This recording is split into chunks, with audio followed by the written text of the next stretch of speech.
Welcome to Super Talk, the podcast that scratches your superhero itch. Just two suburban dads nerding out over superhero stuff on the small screen and the big. Buckle up, people. Enjoy the ride.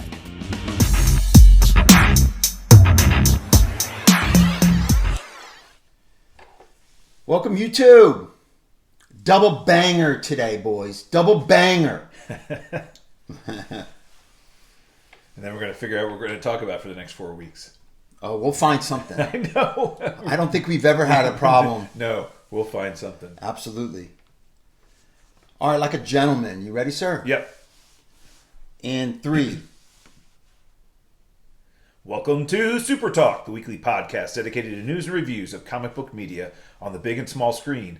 This is episode number 69, and I'm your host, Brian Professor Pettis, and with me, as always, is my illustrious co-host, Titanium Tony Estrella. Titanium. Professor. Sexual chocolate, ladies and gentlemen. Sexual chocolate. It is a big episode in lots of different ways, but we have, as you mentioned, a double banger today.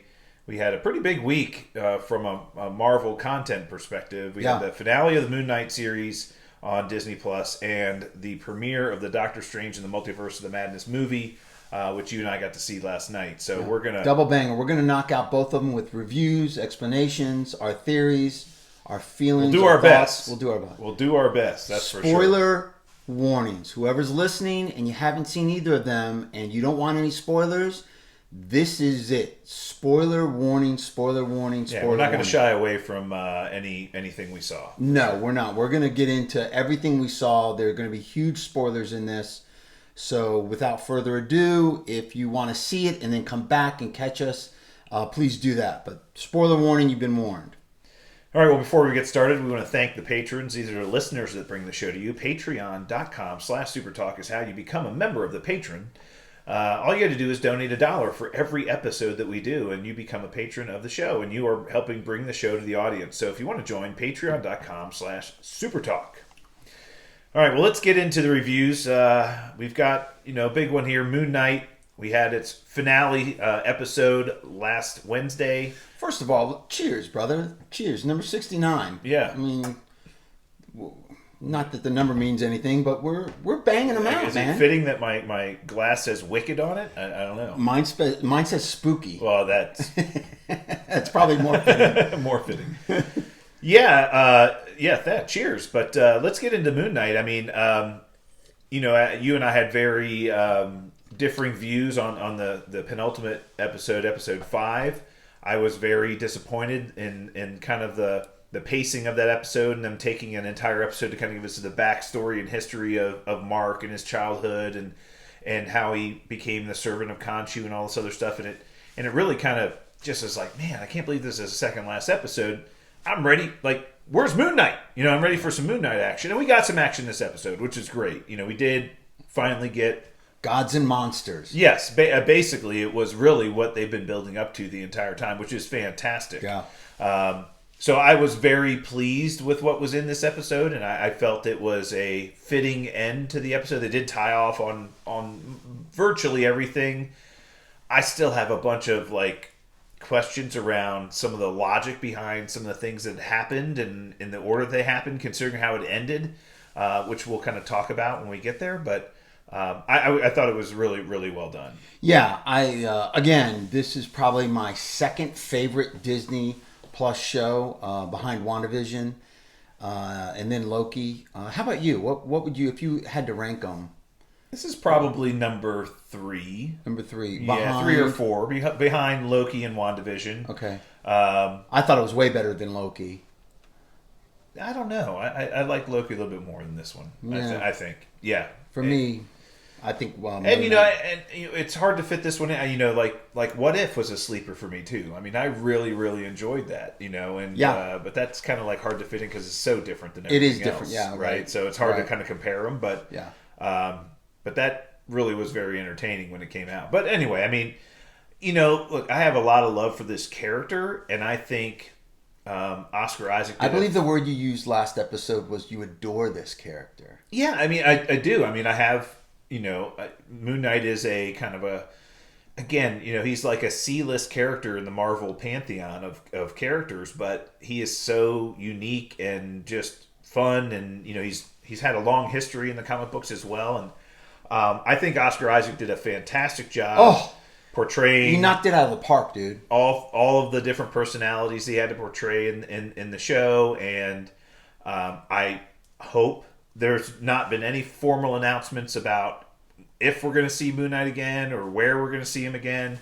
The director came out this week and said, look, there's been no official plans made, but we hope that there is a future for this character in the MCU. I hope so as well. I think there's so many things you can do now that we know who this character is.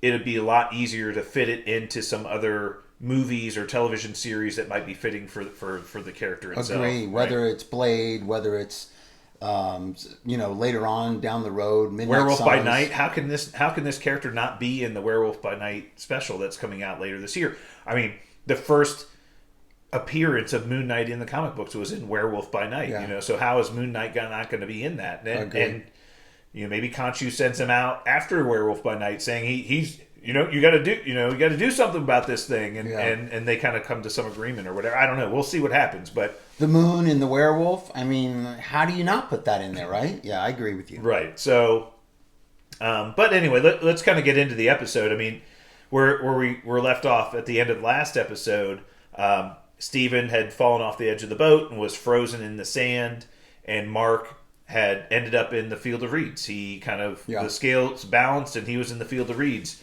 And in the immediacy of the beginning of the episode, he says, "Nope, I don't want this. This is not right." And he turns around and leaves the field, field of reeds. And for Steven. And Towerette says, "If you leave, you can't go back." And he says, I can't leave Steven, and I gotta go help him."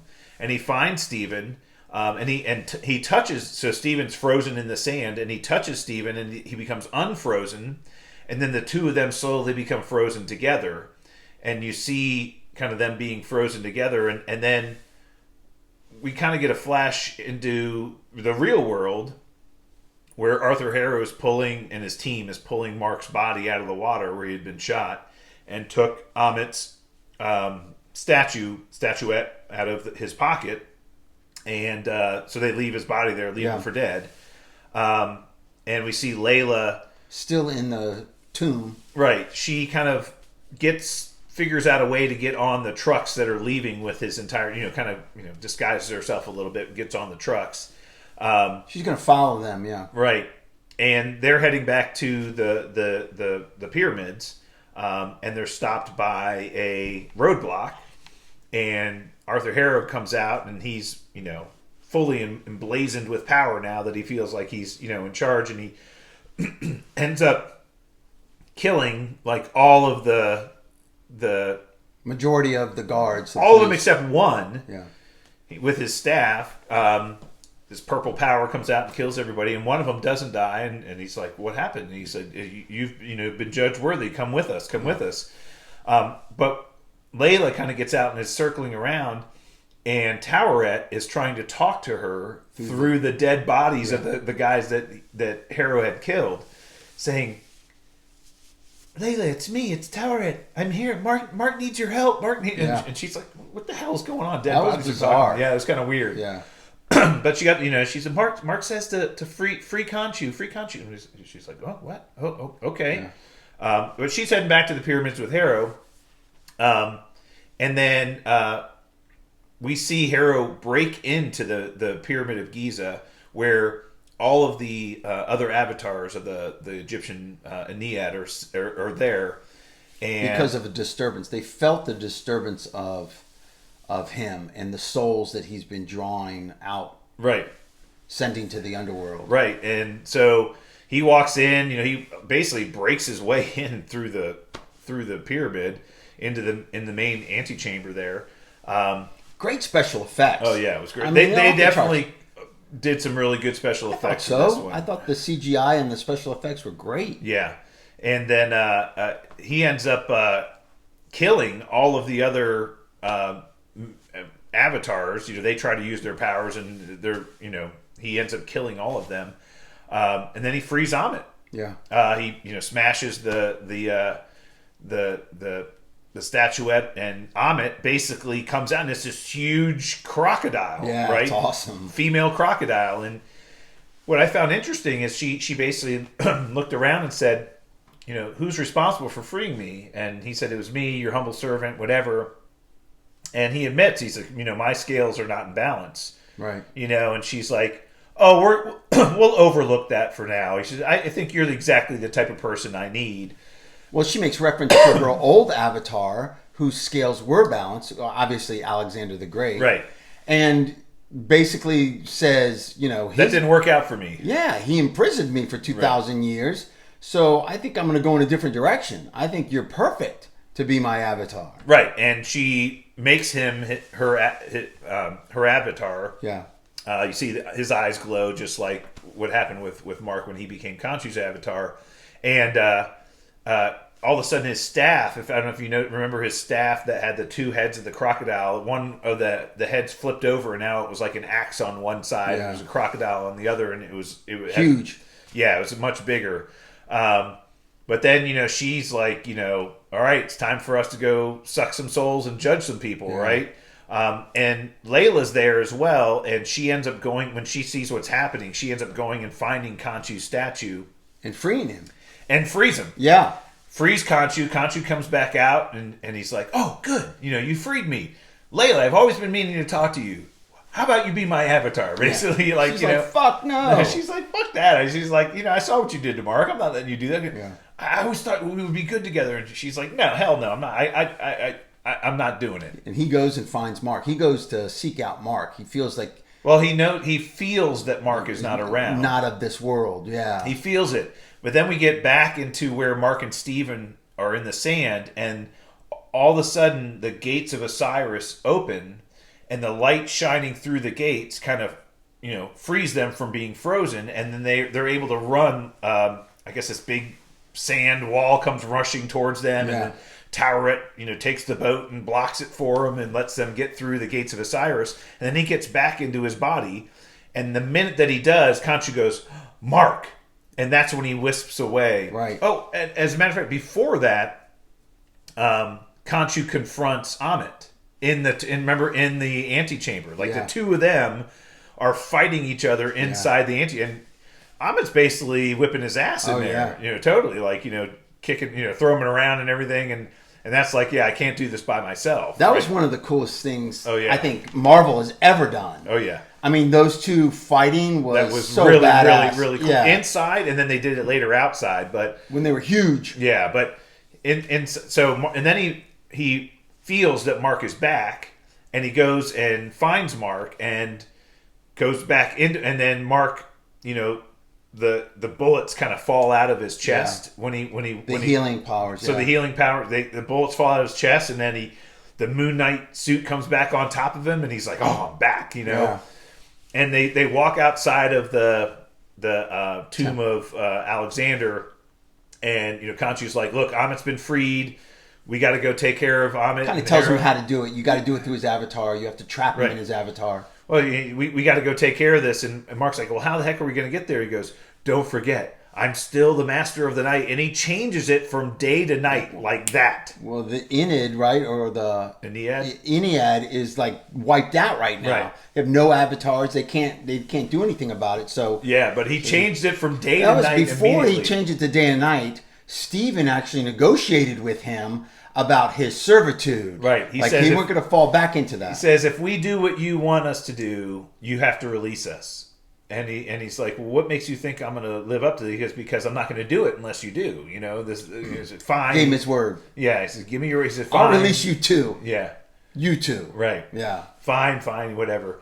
But then he changes it to night, and you see Mark kind of fly up into the moon. What a badass That was scene. so cool. That was so badass. And he's basically like gliding on the night air over to the pyramids. He flies up, and his cape forms this half moon. So it's cool. Silhouetted against the full moon in the background. That's just like straight out of the comics. That was it was awesome. very, very cool. Yeah. But he flies over there, and then the other really cool scene, back inside the pyramid, Toweret appears to Layla and says, I'm looking for an avatar, and I think you and I would be great together. And she's like, fuck it. Why not? Right? Yeah. You know? Well, she agrees with her that it's only temporary. Temporary. Like, Yeah. I don't want to do what Khonshu is doing Right. or any of that. This is only temporary. I'll do it. Okay. That was a holy shit moment for me. Yeah. When she turned into that avatar. Oh, and then she's like, I got a really cool costume for you too, right? You know, and it's like, and she's in the Scarlet Scarab costume, which is Scarlet Scarab. Yeah, we talked so about she's that. got wings that come out, metal wings that come out from under, and she has these two swords. Oh, it was really so badass, really cool. That was awesome. And she later on in the episode, she says, are you an Egyptian superhero? This little girl asks her. She goes, yeah, I'm an Egyptian superhero. So that was cool. But they got to keep that character. Yeah, man. Yep. She killed it. That actress, the Layla actress, she killed it, man. And you know what? I thought she was very boring May at first. Yeah, May, right. Yeah. I thought she was very boring. Like, really? They talk so much hype about this, but man, I thought the last 2 episodes... She did very well. I thought she did great. Yeah. Like her emotions when she saw Mark dead, laying in the tomb, and she was so torn up about it, and emotion, you could see like the fire burning in her. I thought it was great.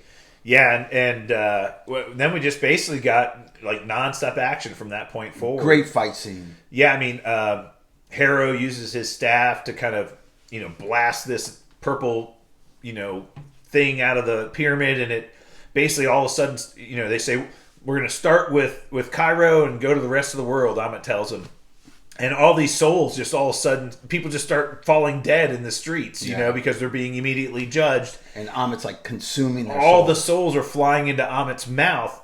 She's outside of the pyramid now. She's getting larger and larger, and that's where we get like the kind of Godzilla fight scene between Khonshu and Amit, which is really cool. The Khonshu's, or what are they called?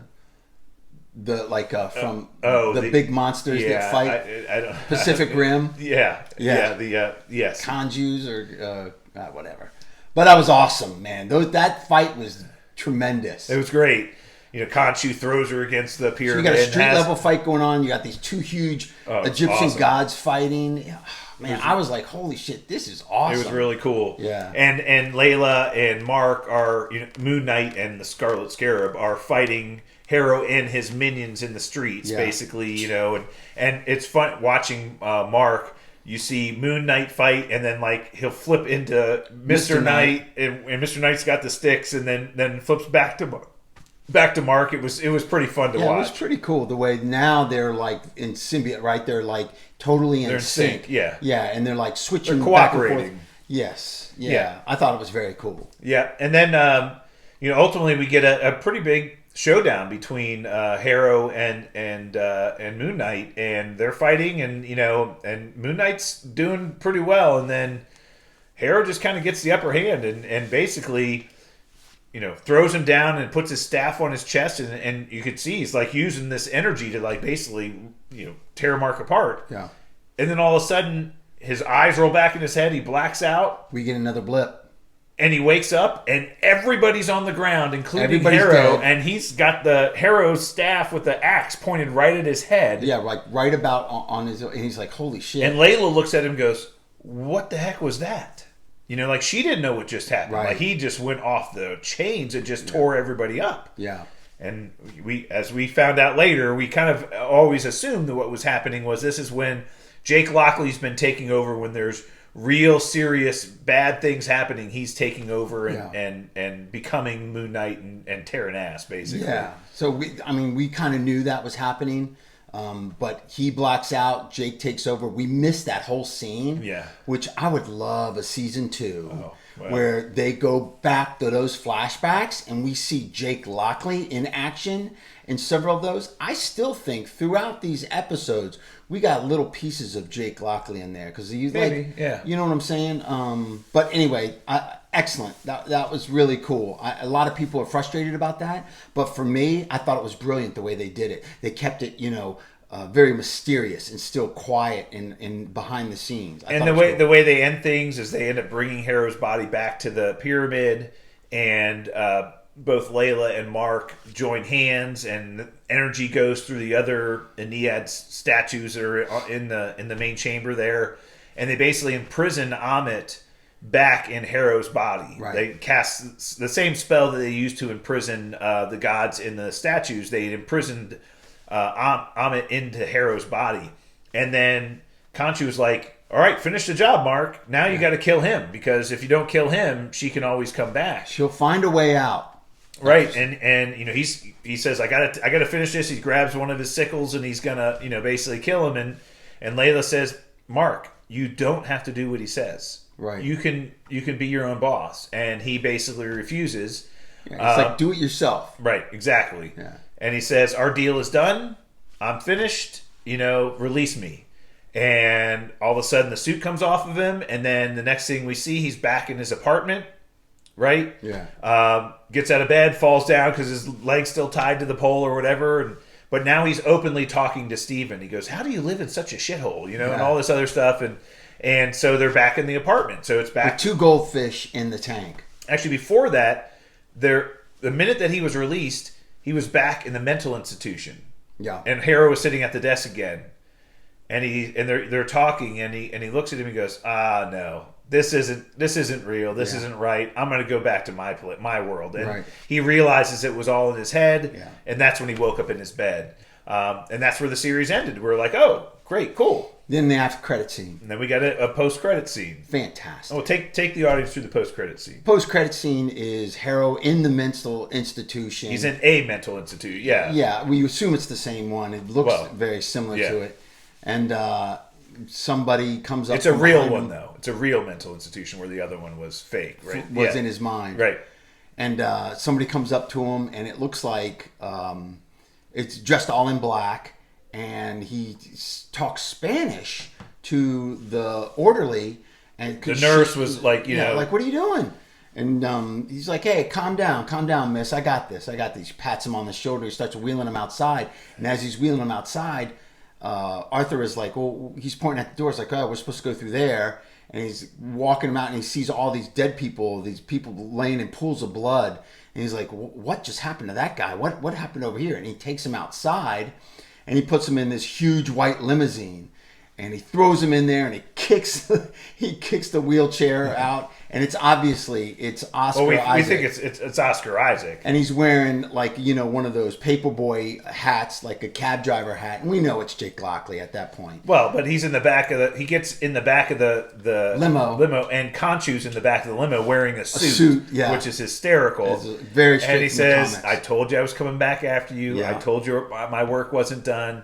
And he said, and he's like, oh, what are you gonna do? What are you gonna do? You lost your avatar. And then he knocks on the door, and the window comes down, and we see Oscar Isaac turn his head and look. Oh, he goes. He knocks on the thing and says, "Let me introduce you to Jake Lockley." And the window comes down. Who's obviously a limo driver, not a cab driver. Right? Brilliant. And even the license plate on the limo said Spectre. Right. It was so cool. But he pulls out a gun with a silencer and then just double taps Harrow. And he says in Spanish, it's your turn to lose. Yeah. That was awesome. Yeah.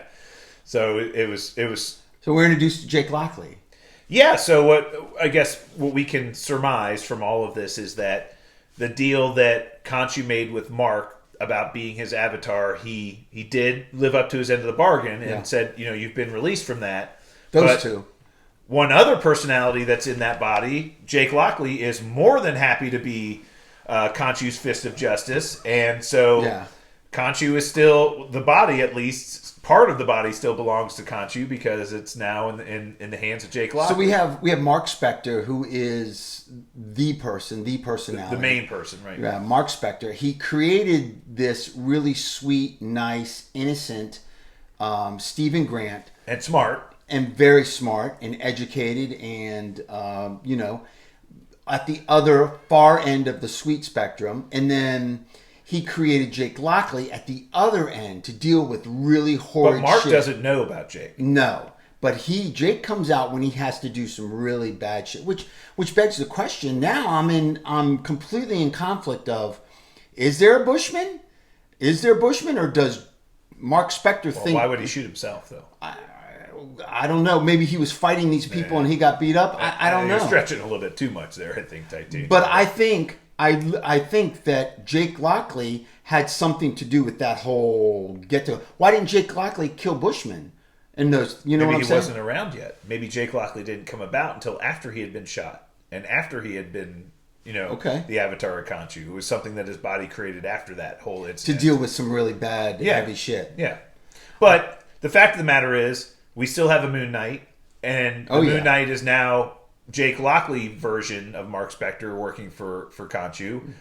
So that's what the series is telling us, is that there's now going to be this. If we see Moon Knight again, it's going to be Jake Lockley being Moon Knight, and Mark and Steven are going to be completely unaware. Just like Mark worked forever to hide his life from Steven, his real life from Steven, and manufactured Steven's world of his apartment, his job, and everything else, and would only take over the body when he needed it and let Steven just be Steven. Yeah. It now looks like Jake is doing the same thing to both Mark and Steven. Yeah. Like, he's taking over whenever he needs to take over, and Mark and Steven are just kind of living around, like, thinking, and they're going to all of a sudden wake up in places, and then, how the heck did I get here? And that's what's going to happen to them. I was definitely in London. The cab, or the limo was in London. You could see the London in the background at the very end with the moon. That was really badass. So, you said it. So we have Moon Knight, and we still have Moon Knight. Oscar Isaac isn't under contract for any more episodes that we're aware of. They submitted to the Emmys as a limited series, so there's no talk, and even the director has come out and said that we don't know if we're going to do any more of these. I haven't been told anything. They submitted it as a limited series, which means that there is no second episode, which I don't know how they can't do. Second series, yeah. I think that's where we've left it. I doubt that they would do a second season of Moon Knight. Now, the reason why Loki was given a second season is because it was so wildly popular.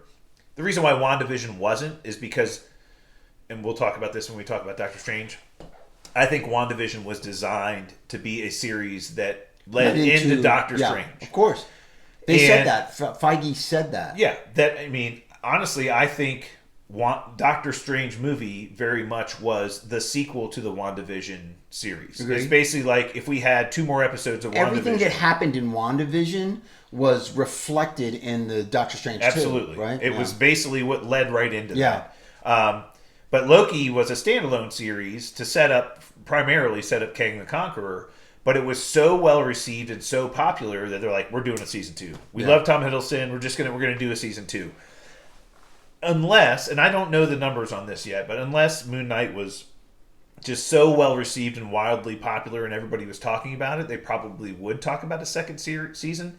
But I think Marvel's just got different plans for this character. I think they kind of know where they're going to use him again. They're just not telling us. And maybe the super secret meeting that Kevin Feige had in the retreat somewhere, the Broadmoor or whatever they were, they probably figured this out. But I do think we'll see him in Werewolf by Night. I do think it's possible we'll see him, cameo or something in the Blade movie. And I do think they're setting up something like the Midnight Suns team, and Moon Knight would fit into that. So I don't think this is the last we see of this character. Do you think, though, Marvel is getting into this situation where they are basing a lot of these stories on B and C list characters? Now, and this goes for both episodes. I mean, both shows, Moon Knight and Doctor Strange 2. Do you think that they are losing a lot of the fan base because they are getting so into comic book lore that a lot of people don't understand it? Because I'm finding a lot of people are asking me questions that don't understand the comic books and don't understand, they're not as huge nerd fans that we are, and they're losing some of those people. Not like when you throw an Iron Man into a show, everybody knows Iron Man. If you throw Superman or Batman, do you think they're losing a little bit? I mean, but you say everybody knows Iron Man. I think everybody thinks they know Iron Man, but if you remember, Iron Man had 3 independent movies. So we very much got a chance to know who Tony Stark was and what Iron Man was and how he built the suit. And that took a long time. I think Captain America is probably the one character that's probably the most recognizable out of all of them. But even he had his own kind of like origin story movie to kind of tell us what was going on. Same thing with Thor. So I think what they're trying to do with these Disney Plus series is introduce us to characters that the audience doesn't know anything about, so that when they show up in a big movie, that we're not wondering who they are. I mean, look at Doctor Strange, for example. They introduce a new character, America Chavez, in that movie. Nobody knew who America Chavez was, and we had to spend... Well, we did.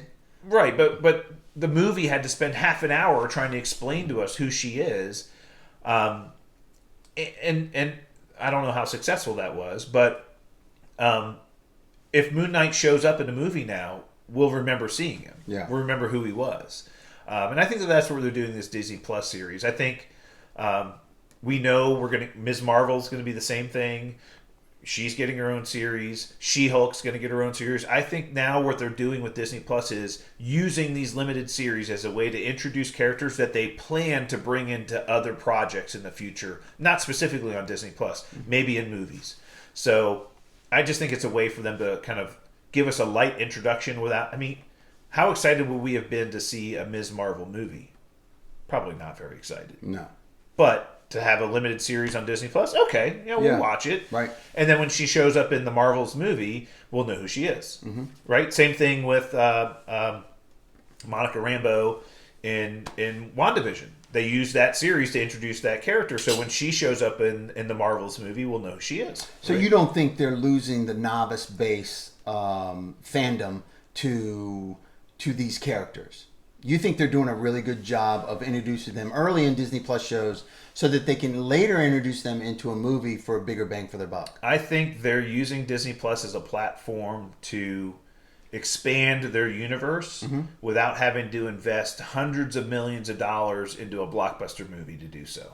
Okay. And introducing those characters in movies is hit or miss. When you introduce somebody that nobody knows anything about in a movie, it's hard. But when you have 6 episodes or 7 episodes of a limited series, you have time to do it, and you don't have to spend the millions of dollars to make a big blockbuster movie, right? I completely agree with that, and the reason why I brought it up is specifically Doctor Strange and some of the characters and some of the things that happened in Doctor Strange, where I think a lot of novice-based people were a little confused. Well, and I think some of those people haven't been following along with everything. Like some of them might or might not have seen the original Doctor Strange movie, which was 5-6 years ago now when that came out. Long time ago. And did they see Infinity War and Endgame and Spider-Man No Way Home? Yeah. And know that whole history that he's had. So you think introducing the Illuminati in this worked because it worked within the story? It was a one-off. You didn't need to know the history of the Illuminati and who was in it and all that, right? Right. No, I mean, I agree with you to some aspect, is that there are a lot of that, which we'll get to in our review, was fan service. Oh, God. Right? And the people that knew, that cared, loved it, and the people that didn't really know were just part of the story. They were like, who are these people again? Right. Like, we had those conversations last night. My wife was one of them. Like, who are these people again? Right, exactly. And, I've gotten several calls about who is that? Who's this? Right. Yeah. So, anyway. But anyway, I thought Moonknight was great. Good capper, and we don't have anything else on Disney Plus for Marvel Oscar until Isaac should win an Emmy. I think he will get nominated for sure. Unbelievable. Yeah, he did a great job. He held that in May. That actress, the Layla May Kalemwe, awesome. Yeah. I think her and his performances, especially at the end, she came on strong. And even Ethan Hawke was tremendous. He was very good too. He might get a nod. He was tremendous. He might get a nod. Yeah. I thought it was great. And so. All right, so the next series on Disney Plus from Marvel is Miss Marvel in June. Yep, in June. So that'll be the next one from them, and I do believe they'll probably start ramping up the promos. Not excited for that. No, and I don't think it'll be one of those things. You know what? We may be pleasantly surprised by it. I don't know. I'm looking at it very similar to how I looked at the What If series. I wasn't like super excited for What If to come out, but when it came out, I was like, wow, this is actually pretty entertaining. I hope to be pleasantly surprised. Yeah. I tell you who is excited about it. My sophomore in high school, my young daughter that's a sophomore I think that in high school. Maybe the audience are trying to I think they're going to for a younger into. audience, right? Yeah. So we'll see. For sure. Yeah. All right.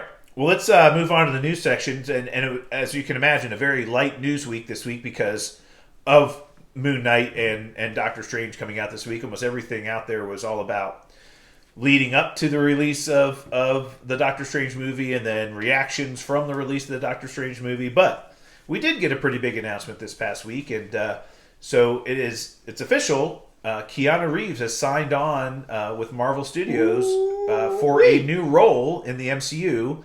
Undisclosed role, so they didn't come out and say who he's playing and what movie he's going to be in or what project he's going to be in, but they did confirm that he had been signed by Marvel. And so you and I had a little fun tossing around some ideas, and there's all kinds of theories out there of what he could be playing. I'll just run through some of the speculation out there. Obviously, the original speculation was Ghost Rider. And we both thought that he would be a great Ghost Rider. No question. He's a motorcycle aficionado. Kind of just looks the role of Johnny Blaze. Sure would does. Be a very good Johnny Blaze Ghost Rider. However, I do believe they tagged Norman Reedus from The Walking Dead in a role, and I believe that's who he's going to be playing. And I think he'd be a better one because he's younger. Agree. And I think he's perfect for that role as well. And he brings a fan base along with him that is tremendous. Not that Keanu Reeves wouldn't. Right. With the John Wick series, he'd bring a huge fan base. But the one thing that Keanu Reeves has going against him is he's very typecast at this point in time. He plays almost the exact same character in every... Like, Neo and John Wick are basically the same characters in just different stories, right? So he's very typecast now, and I think that hurts him. Whereas I think Norman Reedus is got a, like you said, big fan base from The Walking Dead, and I just think he'd be great in that role. So I think that's who's playing Ghost Rider. Okay. The other theories out there are, there was a theory at some point in time that he was going to be playing Adam Warlock. Well, we know that somebody else has been cast in that role. We already know. We've already kind of seen pictures of this person on set. So we know it's not that. Well, James Gunn has come out and said that. Yeah, we know. We know for a fact that it's not Keanu Reeves. The other one that people are talking about now is Doctor Doom, and I'm with you, Titanium. I don't see it. That would be a horrible casting mistake. He's not... He just perceived he's not a brilliant, devious mind. No, I don't see that whatsoever. I don't either. I just don't see it. I mean, it would bring somebody famous to the role, but I don't see the fit for that role. No. It's just not his personality. It's not. No, it just wouldn't fit. No, it would. I don't think that would be. So I had a theory, and this is just coming straight from me, and I don't know anything. I haven't read anything, haven't heard anything, but I was just thinking about what he could be playing. From Professor's brain. Listen up, kids. Yeah, so I have a feeling that he's going to be Whistler in the Blade movie. So for those of you that don't know, Whistler, he was played by Chris Christopherson in the Wesley Snipes versions of the Blade movie. Played very well by Chris Christopherson in those movies. Whistler was what do they call the servants or slaves of vampires? They call them something. I can't remember the name of them. But they're basically humans who are in servitude of the vampires. And he was basically taken as a child and basically served the vampire families, as a slave. They tried to turn him, and he wouldn't turn, and he was able to escape, and he was able to kind of recover. But then he was like, "I'm going after these MFers for the rest of my life." And he was very instrumental in helping Blade. Yeah, he's a vampire hunter. He's a vampire hunter, but he's Van Blade's Helsing. right-hand man, and he helped develop the serum that keeps Blade's hunger at bay. So even though Blade is a kind of hybrid vampire, and for those of you who don't, the reason why Blade's he was never turned from a human into a vampire. Right. His mom was turned into a vampire when she was pregnant with him. So he was a baby inside of her. She was a human. She was turned into a vampire while he was a baby inside of her. And that made him kind of like a hybrid human vampire. It wasn't like the traditional way of turning into a vampire by being bitten and then drinking the blood of a vampire.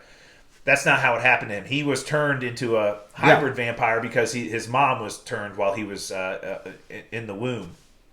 But he still, while he has a lot of the abilities and powers of vampires, he doesn't have all their weaknesses, and that's why they call him the Daywalker. He's not, sunlight doesn't hurt him. Yeah. He's not vulnerable to it. But he still does have the thirst or the hunger to drink blood. Right.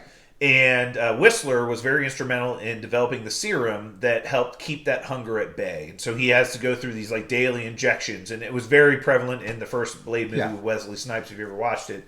But Whistler's awesome, great character, and I think Keanu Reeves would be perfect in that role. That would be a dead-on home run for with Marvel. Mahershala Ali and him. That would be just so awesome. Huge. That would be huge. So that's what I was thinking. I was like, wow, that makes a lot of sense. And you mentioned to us a couple episodes, Titanium, Blade is starting filming this summer in Atlanta and New Orleans. Well, making a casting announcement now when they're starting filming this summer makes a lot of sense. Not only makes sense, it also justifies the fact that he's probably going to be seen on set and around town, around Atlanta and New Orleans where they're filming this. And so you heard it here first on Super Talks. Whistler in the Blade movie, Mahershala Ali. Yeah, that'd be Blade awesome. Movie. Yeah. That'd be awesome. I just don't see where else he fits. I don't either.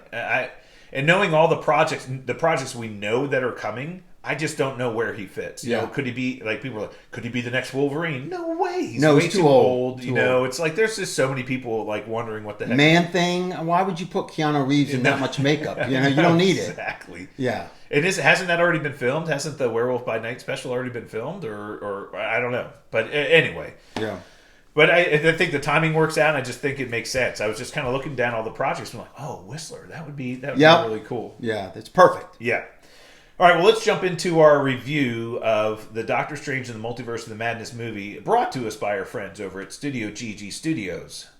Thanks, Studio G. You guys do a lot of good work. Home of the Man Band, Corn on the Cob. Appreciate your support, and go visit their YouTube page, please. Please. We put it in our show and watch notes the commercials. Brothers got to get paid down there. Yes, exactly. Watch the commercials.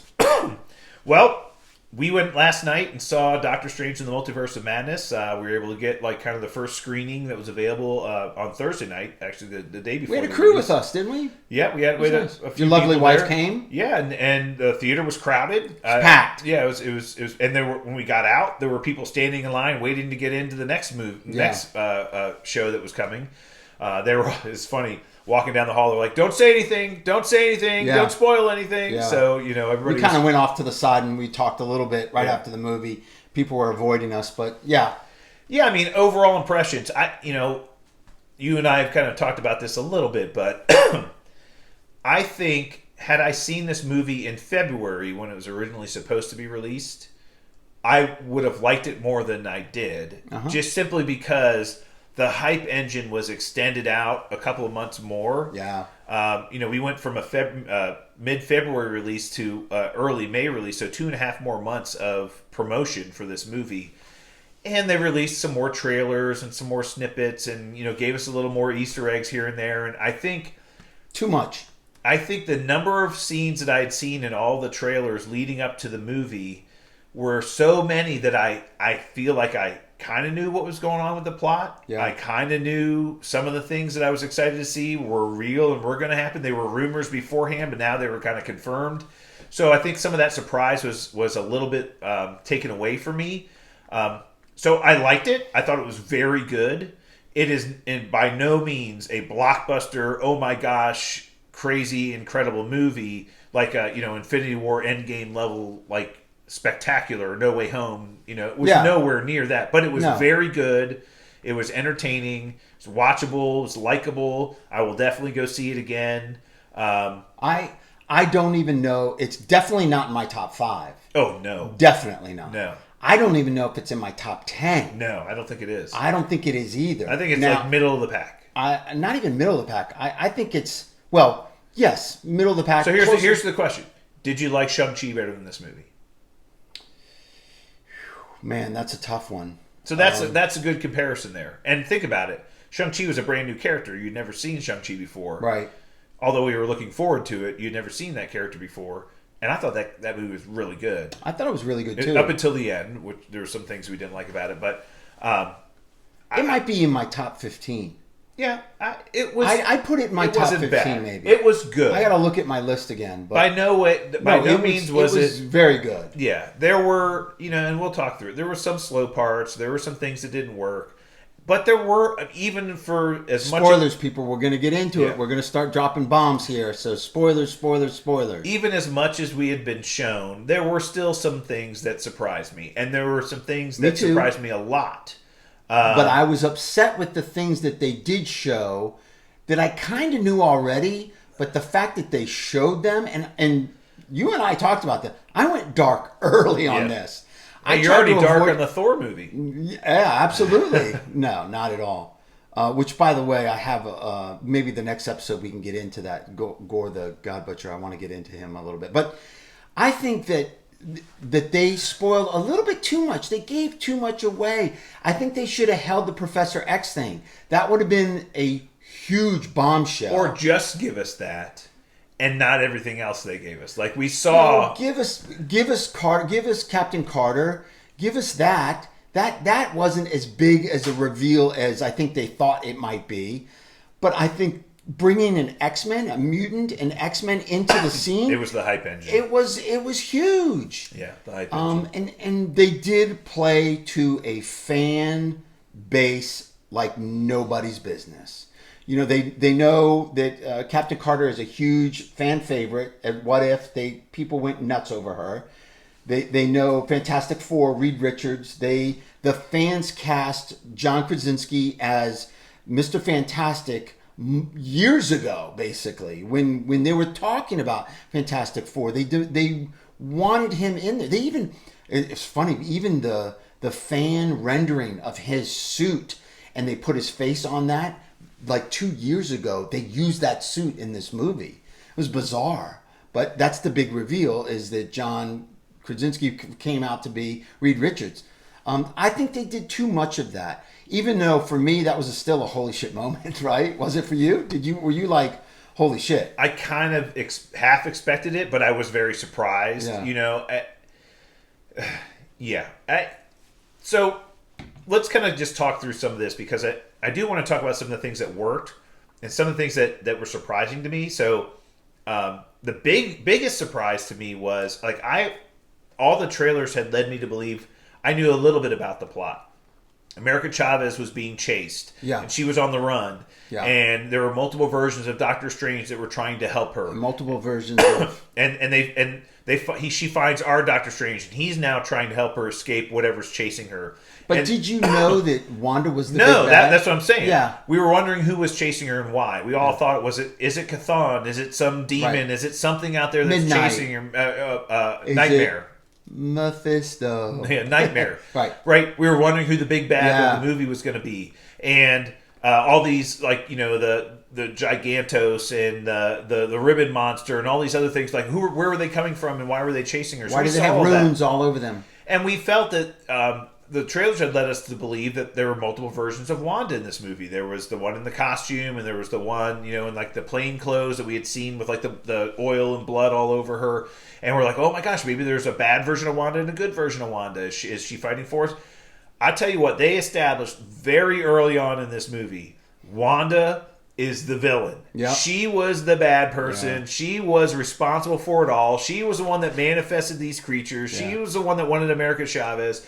She was the one doing it all, and she didn't give a fuck about anything. Yeah. She was like, I am going to find my kids, and I'm going to help them, and I don't care what anybody else says, and if you get my way, I'm going to mess you up. Yeah. She was definitely under the Darkhold's control. She was being corrupted by the Darkhold, and you knew that very early on. I think they did a really good job of setting that tone early. Like you said, I thought it was a great twist, and that was something that worked for you, right? Oh, yeah. Definitely. I was very surprised. Yeah. I was wondering how, because I kind of was feeling like, well, maybe they may make her out to be the bad person in the beginning, but then she ends up being the good person and helping the team, fight this really big bad when they figure out who it really is. Oh, no. She was the big bad. Big bad, yeah. The entire time. And the Book of Ashanti was, a pivotal point of it, but it was nowhere near what I thought it was going to be. Oh, we didn't even see it. No, well, we saw it, but they never used it. Pages got burned. Yeah, never used it. Never. I mean, that was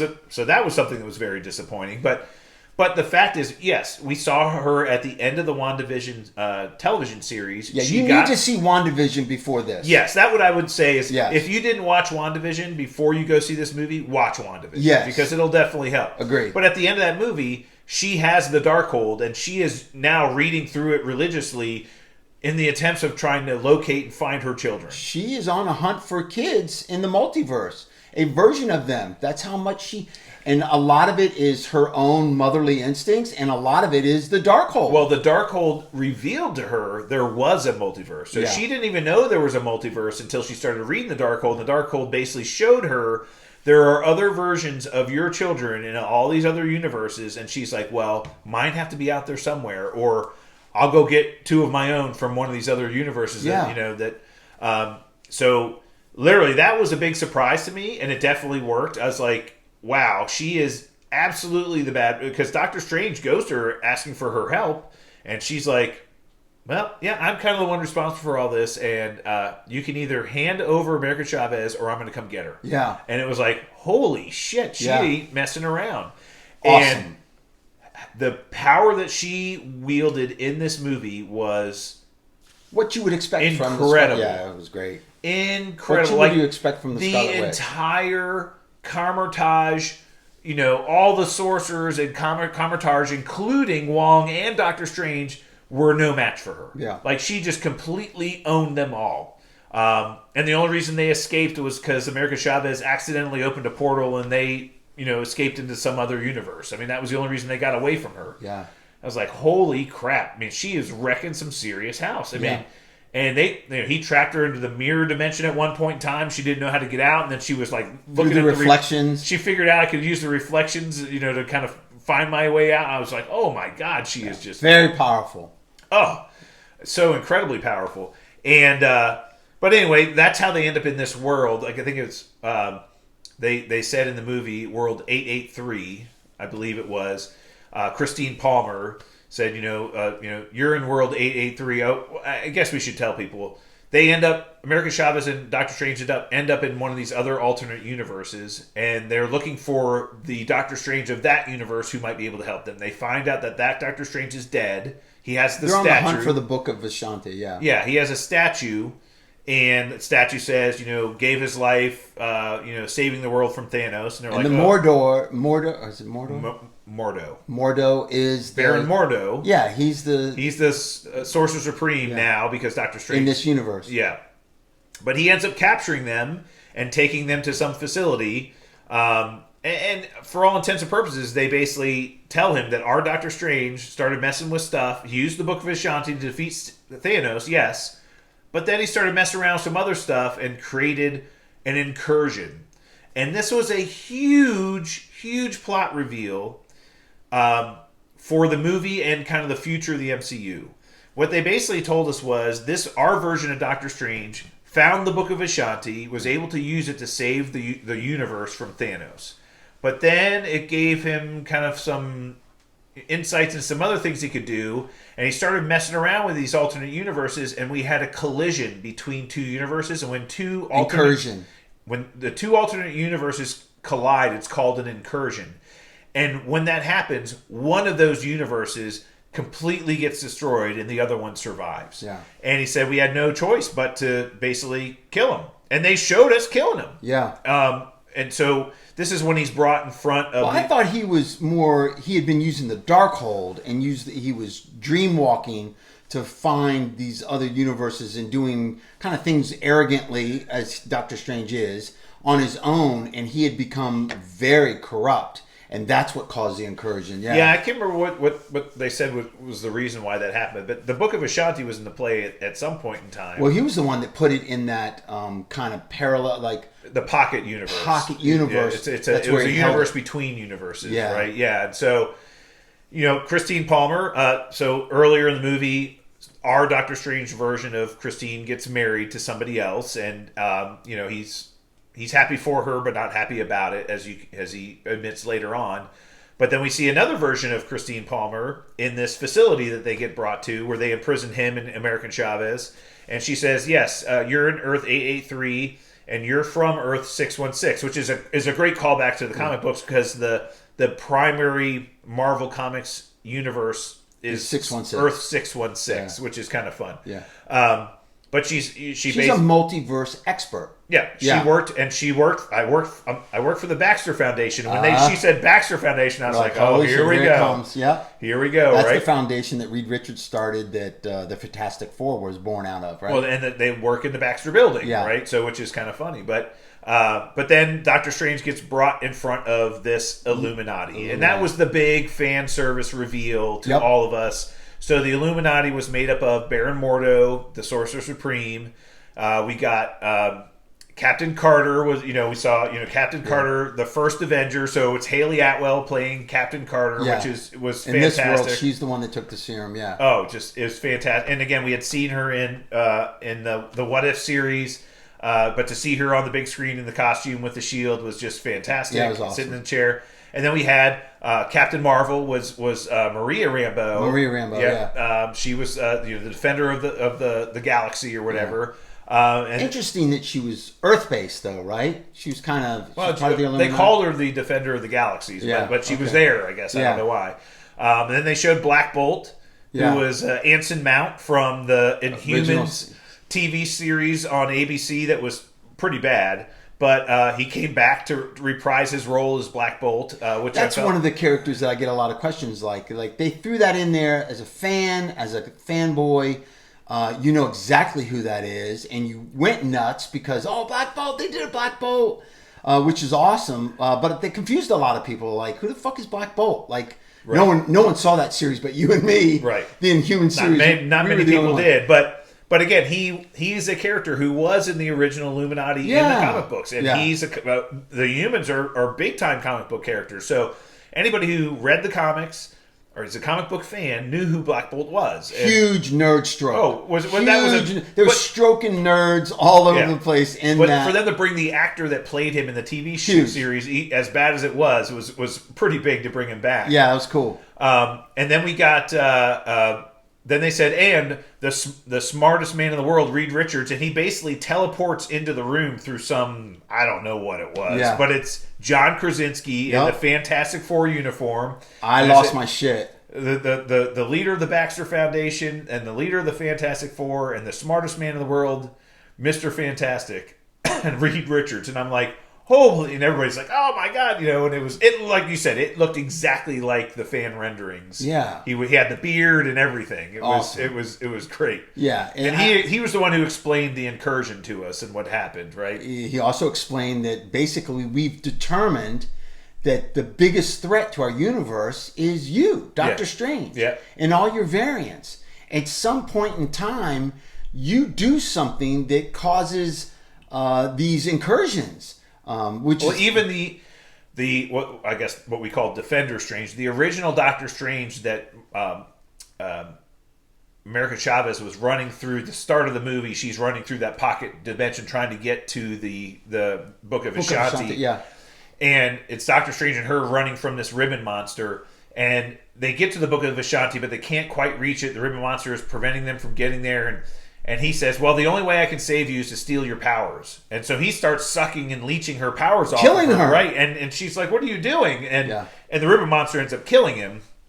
But, and anyway, to your point, that's what they're saying. Like, Doctor Strange is not good everywhere, right? No. And he's... Well, we see that later. But then, the last person of the Illuminati is Professor X. He comes wheeling in on his wheelchair, and he says, let me explain to you better. And he basically goes into his mind and projects the vision of they're all on Titan.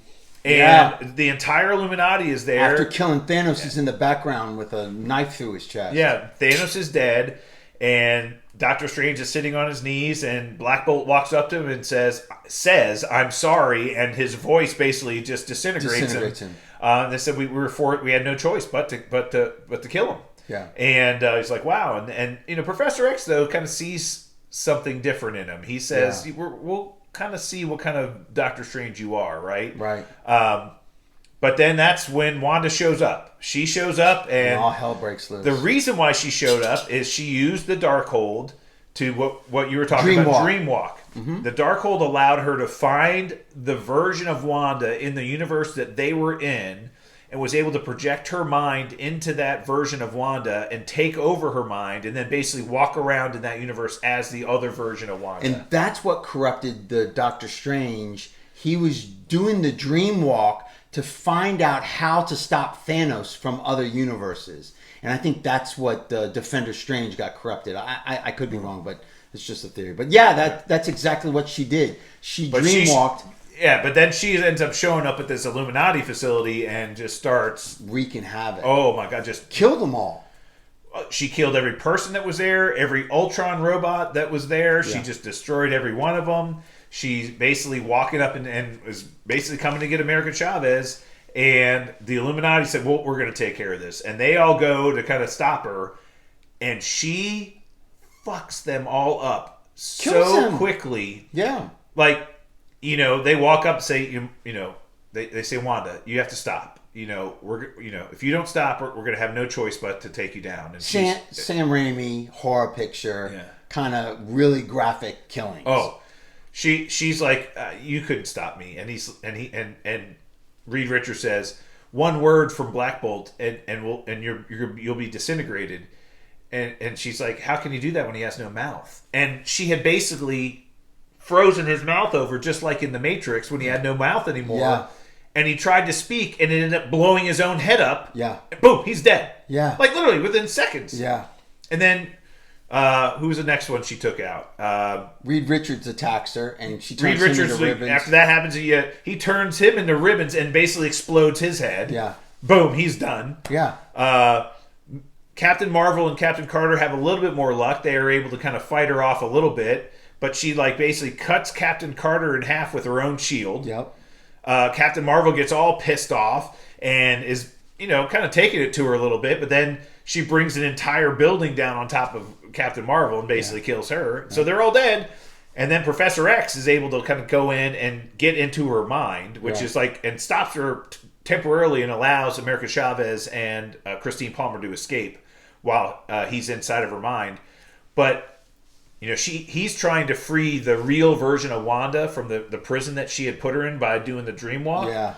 But she ends up coming up behind him and snapping his neck. And I'm like, so crazy. Holy crap. Yeah. That was a jump scare that got me. The dream. Oh, yeah? Yeah, that's when I jumped. And Greg Vire beside me was like, dude, I don't like scary movies. I don't like horror pictures. Well, back in the Illuminati chamber, Mordo was standing there watching. He's still alive, by the way. Yeah. Yeah. But he was standing there watching Doctor Strange. And Doctor Strange knows he needs to escape and go help because, and so he ends up goading Mordo into attacking him. Yeah. And, getting rid of his handcuffs, and then they have a little battle, and he's able to escape. And then that whole scene was spectacular. Well, that fight scene was great. Yeah. Yeah. But then the Christine, America Chavez, and Doctor Strange are running now from Wanda, who's chasing them. She's doing the dead limping, because I've been walking in bare feet on glass, and she's just chasing them through these hallways, and that was total horror movie stuff there. She jumps out in front of the door, doesn't go through the door. She just phases through the wall. It was scary, dude. Yeah, and they find they find the chamber, are able to get in there, find the Book of Ashanti. They kind of get it, and he's about ready to read it, and then Wanda shows up and basically stops him. Yeah, and she takes, she sends Doctor Strange and Christine to another universe, and then using America Chavez's powers, then she uses her powers to kind of send her back to her world. Yeah, she steals American Chavez and goes back to the temple. Yep. What's the mountain that's Wundagore Mountain. Wundagore Mountain. Well, she actually goes back to Carmitage first and tells Wong, take me to this place. Yeah. Because what happened is while she was doing the dream walk, the one of the other sorcerers in Carmitage had said, I've got to destroy it. And she destroyed the Darkhold. Yes. And that kind of ended everything. Yeah. And she's like, you send me back. What did you do? What did you do? And he basically, Wong told her, look, the Darkhold is a copy. all of those spells were written on a wall in what is called Wundagore Mountain, and that's where he made her. She made him take her there, and then she goes and gets American Chavez. Yeah, that was good. That was a great scene. Oh, it was really cool. The thing about and then Doctor Strange and Christine are in this other universe that's been completely torn apart by their version of Doctor Strange. We find out he's been using the Darkhold. He's been corrupted by it. He's the one with the third eye. Yeah. We have a good fight scene between the two of them. But our Doctor Strange ends up getting his version of the Darkhold and is able to dream. Kill him, yeah. Kills him, and then end up using the Darkhold to dreamwalk into the dead body of the Doctor Strange that came through from the beginning of the movie. And that's where that zombie Strange came from, right? It's a lot easier to follow in the movie than trying to follow us to go through it. It's crazy. It's crazy. But that was where we saw all those souls flying. So the souls of the damned were like... And he's a zombie. That's why all those souls were attacking Strange, is because he was dreamwalking into a dead person. And it was like... He broke a huge rule by doing that. Yeah, you're not supposed to do that. Right. It broke all kinds of rules, and it had eternal consequences, is what they said. Those demons said that he did that. But he ends up being able to find a way to use those souls and flies up to Wanda. And that's a good battle, too. That's kind of a cool battle. The Wanda, Wong, Doctor Strange, America Chavez battle. America Chavez kind of realizes she has more control of her power than she thinks. And she's willing for Doctor Strange to kill her, to steal her powers so that Wanda doesn't get them. And he says that, no, I'm not going to do that. The other Stranges wanted to do that. I believe in you. And he gives her the confidence to control her powers. And then she does. And the way she defeats Wanda is showing what a monster she's become by showing her children and taking her into that universe where she had, to the Wanda that she had taken over. Yes. And basically, that was the big question they had always asked. Well, Wanda, if you go into one of these other universes and take Billy and Tommy, what happens to their version of Wanda? Right. What happens to their mother? Their mother. You've just taken these kids away from their mother. Right. And then she kind of changed her tune. Well, I'm going to make sure that they're always okay, and I'm going to watch over all of them. And say, but I'm always... And people are like, what the heck? But basically... You could really tell how corrupt the Darkhold had made her. Yeah, and she finally realized how much of a monster she had become. Yeah. And left those children and that version of Wanda and basically is like, look... I have to destroy the Darkhold. And she basically brings all of Wundagore Mountain down on top of her because all the spells that were written on... We don't see a body. We don't know. Do you think she's dead? Our version of Wanda might be dead. Okay. I wouldn't... But we know Elizabeth Olsen has signed a That's the big question. Yeah. She's signed a contract for 7 more years, so... Yeah. Well, so let me ask you a couple questions. What did you think of Xochitl Gomez as America Chavez? Great. You thought she was great? Yeah, I thought she was great. I thought she was okay. Yeah.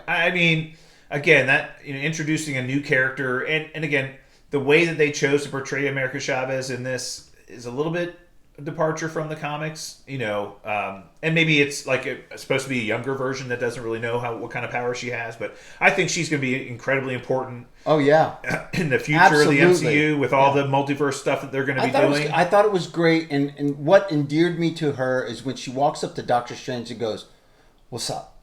What's up?" And I thought that was hilarious, and he's like, "What's up?" Yeah. He goes, it says it back to her. Well, we saw her at the end of the movie kind of training in Kamar-Taj. Now she's training in Kamar-Taj. She's training to be a sorcerer. And we find out that there are no other versions of her in any other universe. Huge. Yeah, so she's the only one of her. And she can jump to whatever multiverse she wants to now. Huge. Right. So I think she's going to be incredibly important in the future. Yeah, I agree with you. But yeah, the big questions. So some things we didn't see. We didn't see Vision in this movie at all. We all thought that we might see the White Vision, or he might be around somewhere. We didn't. One of the disappointing things. Yep, didn't see him at all. Again, big questions are. Well, Elizabeth Olsen signed on to these multi-picture deal with Marvel, and she just brought a mountain down on top of her, and she's dead. What are they going to do? Right. So is our version of Wanda really dead, or not? We don't see it. I don't know. We do see this giant kind of red Wanda mist kind of come out when the mountain's down. So maybe she I don't know. Escape somehow. Who knows? Or are they kind of expecting multiverse versions of Wanda to show up in the future? Who knows? We do know that she destroyed the Darkhold in all universes when Right. she did that. So the Darkhold that was painted on the walls of Wundagore Mountain was the original, and when she destroyed it, all the versions of the Darkhold were destroyed. So we did see that happen. So I think we're going to see her again. And to be honest with you, I think Elizabeth Olsen carried this movie. Yeah. I think her acting and her performance carried this movie. Nothing against Benedict Cumberbatch? Benedict Cumberbatch. Nothing against him. I thought he was awesome. I thought he was great, but she definitely carried the movie. He was number 2. Brilliant. Both of them were great in it, but she was my favorite. Yeah, she did great. Yeah. Again, I didn't expect her to be such a villain, and again, she. So what else didn't you see that you wanted? You wanted to see the White Vision or something about Vision. Yeah, right? I expected to see White Vision at least, and maybe he was the one that kind of like talks her off the ledge or something. You know, I thought that might be a way nice, to kind of maybe the two of them bring the mountain down on top of each other. I don't know. That would have been better to me. I don't know. It just seemed like that was weird that we didn't see him because they made a big deal about it in the WandaVision series that he was still out there and we just don't know where he is. So that would have been a question I would have liked answered. I don't know. I guess the future of I guess we can talk about the end credit scene that was kind of. Can I tell you what I wanted to see and didn't? I think it was a missed opportunity. What's that? I think one of the Illuminati should have been Namor. I think it would have been a great way to introduce him. It would have played to the fans of comic books, knowing that he was an original member of the Illuminati. But he wasn't. Well, he was in the Illuminati. No, he wasn't. He was asked to be in it, and he refused. Okay. So he was originally asked to be in the Illuminati, and he thought they were all stupid and ridiculous, and he basically backed out of it. So he ended up being like the guy that didn't agree with them and said, "I'm done." Well, I thought, my understanding was that he was part of the Illuminati, but bumped heads so much and disagreed with them so much that he ended up leaving. Yeah. I thought that would have been a nice, at least to bring him in a little bit, but that you could have had the actor that's and maybe that was an Easter egg or a secret they didn't want to give away. Maybe that's why they want the first time that he's seen to be in the Black Panther movie. Well, they've already confirmed that he's been, in other Spanish actors. Yeah, but I think they justified why they did. But you're right, that could have been another person they put on. For me, that was in my mind. I wanted to see that for some reason instead of the Captain Marvel version. Instead of Mordo. Instead of him being part of the instead of him being part of it, that didn't do anything for me. Yeah, he could have just been he could have been with them, but not part of the Illuminati. Correct. Right. Correct. Yeah. Well, yeah. That could have been one. Yeah. So anyway, yours was White Vision. Mine was again, it was good. It was not spectacular. It was not like a blockbuster. It was nowhere I didn't feel about it when I left No Way Home. That was one of the greatest movies I've ever seen. Tremendously entertaining. Oh yeah, definitely got to go see it. Special effects were great. I'll probably see it again. Yeah, I'm gonna go see it in IMAX because I do want to see it on the big screen and because the special effects are great. Oh yeah, they're really spectacular. So, and it plays to geeks like us. Yeah, for sure. It really does. For sure. But we see the end credit scene was another one that's definitely kind of pointing us in a direction. Again, the end credit scene is he's walking. I guess he's coming out of the sanctum, and he's walking down the street, and there's music playing, and his head starts ringing. He's not really sure. He falls to the ground. He's screaming, and the third eye kind of pops out of the middle of his head. That was actually the end of the movie, right? That's how the movie ended. And he's he was basically telling everybody he was fine, but. Obviously the Darkhold had done something to him to cause that to happen. Mm-hmm. And then we get the end credit scene of him walking down the street, and we see Charlize Theron basically walk right up to him and says, "Doctor Strange, I did not see that coming. You created an incursion, and you have to help me fix it." And she takes this enchanted blade out of her scabbard and cuts these two lines into the thin air, and it opens up a portal to the dark dimension. Yeah, and it's Clea. She's playing the Clea, who is the sorceress supreme of the Dark Dimension, and she's the niece of Dormammu. Dormammu, which we saw in Doctor Strange 1. Right. But she's taking him to her dimension, which is the Dark Dimension, and she's like, unless you're too afraid. And he goes, oh no, I'm not afraid. And then the third eye pops out of the middle of his forehead, and they walk into the... So the third eye is significant because it tells you that he is starting to... He's possessed by the Darkhold, or it's a reflection of him using the Darkhold? What is it? It could be the souls of the damned corrupting him. It could be the Darkhold corrupting him. It could be, maybe he's now a third eye into the dark dimension, or he's got dark this. magic? He's got this kind of third set, like if you remember in the original Doctor Strange movie, when the Ancient One sends him on his little journey, she says, open your eye, and she points at his forehead, and so that third eye is, and if you remember, she had the little symbol of Dormammu on her forehead, the symbol of the dark dimension, right? And dark magic. So that third eye is supposed to be like your mind's eye, and I think that now his mind's eye has been opened, and it could be because of the corruption of the Darkhold. I'm sure they're going to try to explain some of it, why he has an eyeball in the middle of his head again now. In the comics, he had it in several runs, right? Yeah, for some period of time. But the explanation behind it is differing in different versions. But yeah, I mean, we'll find out. Hopefully, we'll find out why that is. Cool. Yeah. So she drags him into the Dark Dimension because she needs help to fix an incursion. Yeah. And we were alluding to this much earlier. So the word incursion is, and the way they explained it in the movie. Now that was a spoiler I did not hear. Very important. I had no idea she was going to be in that. Oh yeah. Oh, you're talking about Charlize Theron? Yeah. Yeah, that was huge. I mean, there's been rumors that she's their love interest, right? In the comics, they end up being love interest. So obviously he puts to bed his relationship with Christine in the movie, and maybe that's how you have to put that to bed. Yeah. In every multiverse, they never hook up, right? He had talked to every other version of himself and other version of Christine, and they had never gotten together. None of them. Yeah, I know. Well, I think American Chavez at one point was shocked. It was like, "You're not with Christine? What?" Maybe in some versions, but oh no, damn. He said I went to Christine's. I was at Christine's wedding. He said, "You married Christine?" And he's like, "No, not me." Yes, because she was like, "Oh yeah, that doesn't happen." Yeah, that doesn't happen in any multiverse. Right. Sad. So maybe Clea is now going to be set up as his. I hope so. That'd be huge. Because they had a love interest in the comics. That would be great. But I mean, I think the incursion thing is definitely setting up not only the introduction of the multiverse and America Chavez being here now, but this idea of an incursion. That's what the second iteration of Secret Wars was. It was the collision of the Marvel 616 universe and the Marvel 1610 universe, which was the Ultimates universe, basically collided, and it was Doctor Doom who was responsible for it in those movies, in that comic book run. And that incursion was basically a collision between those two universes, and they were basically battling to see which one was going to survive, right?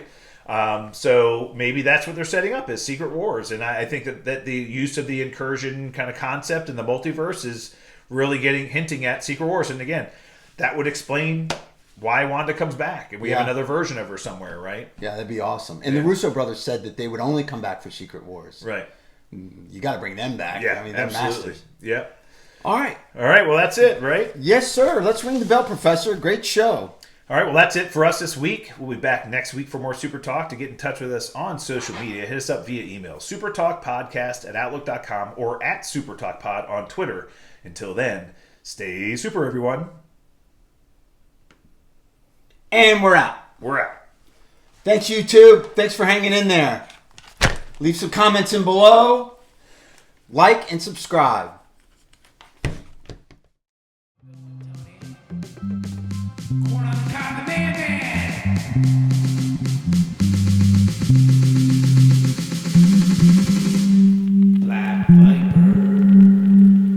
Everyone likes this game. Haters gonna hate. And I know you can't wait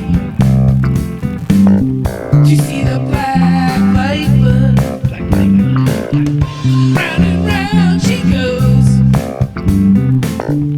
Hardly no one knows. In her black pantyhose. Black